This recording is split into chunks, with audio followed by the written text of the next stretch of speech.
Here we go with number 18 in my series of video game movie reviews. If you like creepy as hell atmosphere, grotesquely sexualized undertones, and a big ass ripped guy with a blockhead and a big fucking sword, then this is probably the movie for you.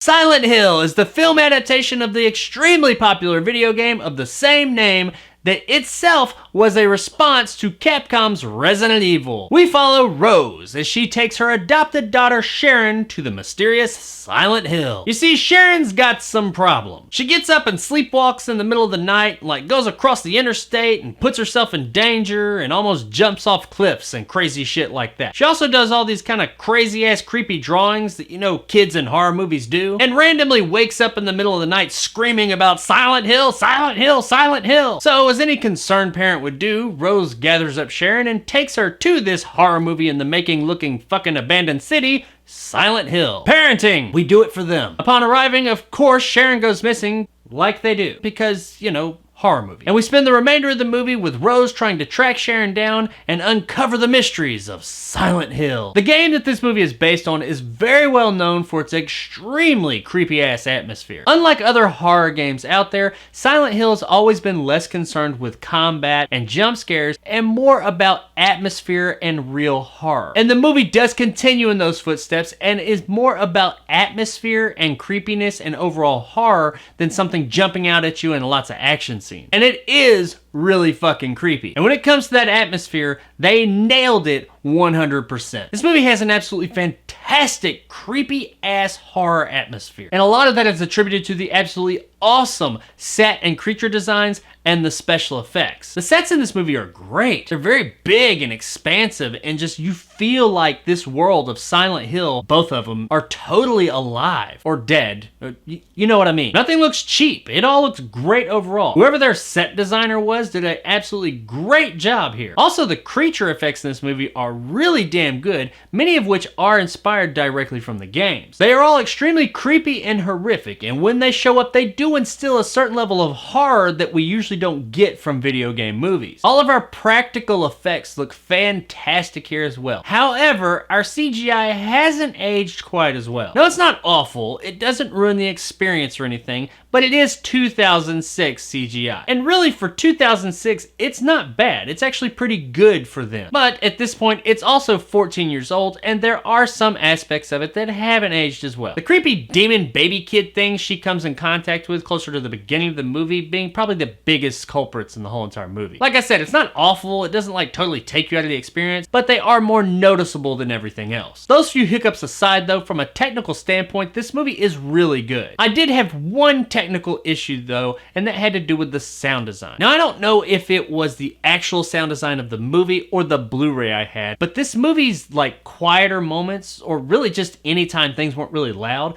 were really low, and I had to like crank the volume way up. But then when things got loud, it was like over the fucking top loud, like blowing your fucking speakers out. I spent the vast majority of the runtime of this movie hitting the volume up and down on the remote. And as I mentioned, I'm not sure if that's the actual sound mix of the movie or the sound mix of the Blu-ray I had. So I don't know if I need to put that blame on the movie or the makers of the Blu-ray. Either way, it was throughout and I did notice it, so I thought I'd mention it here. The performances from our leads, Radha Mitchell, Sean Bean, and Laurie Holden, is actually pretty good. Everybody else though, while not awful, does seem like they are hamming it up a bit more. In fact, at times it almost seems like our three main characters and everybody else are acting in two different movies. Now, I mean, I guess I can kind of get why some of these other characters are acting in this out there eccentric kind of hammy way, but it doesn't change the fact that there is a divide there, and while I get there may be a reason why they act that way, I think maybe they hammed it up just a little bit too much. Doesn't ruin the experience or anything, but as with anything else, it is noticeable, so there you go. Our story is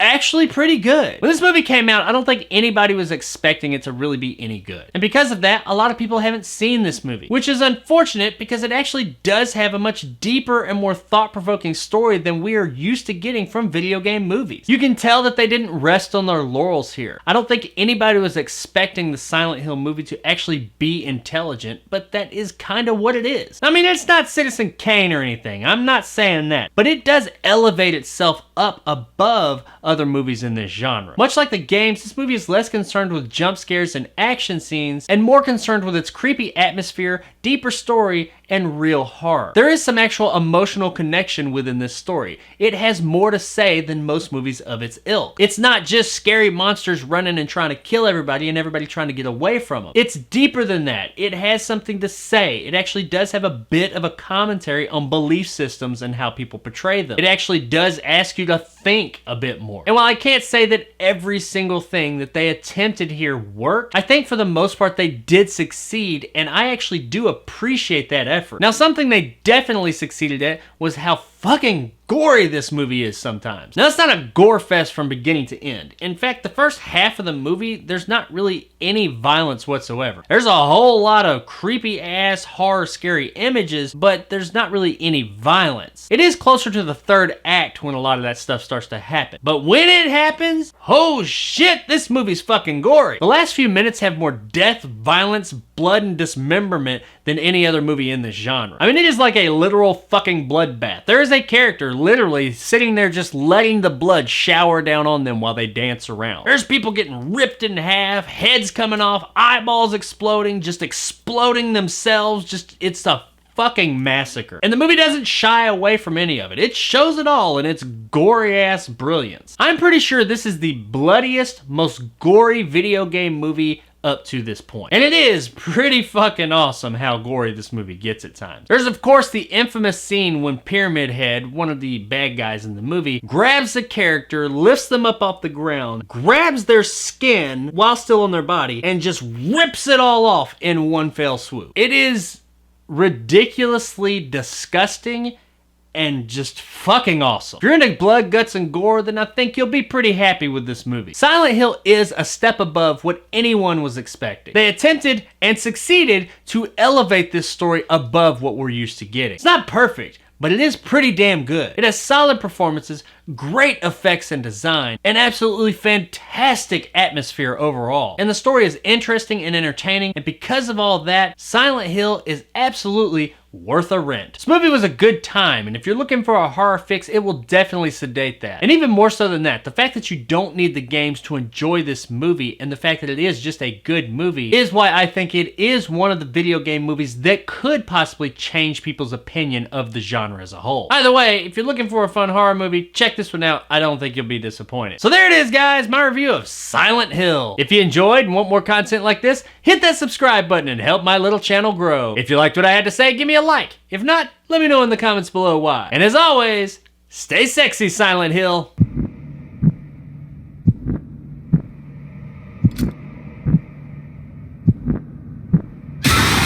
This movie did a lot of things right, but there's one thing that I don't think it gets heralded for enough, and it's probably its biggest feat of all. Sean Bean is in this movie, and he actually makes it all the way to the end credits. He doesn't die before the movie ends. I mean, I was totally blown away. That was the biggest surprise of the whole movie, because once I saw that guy on screen, I thought, he's dead.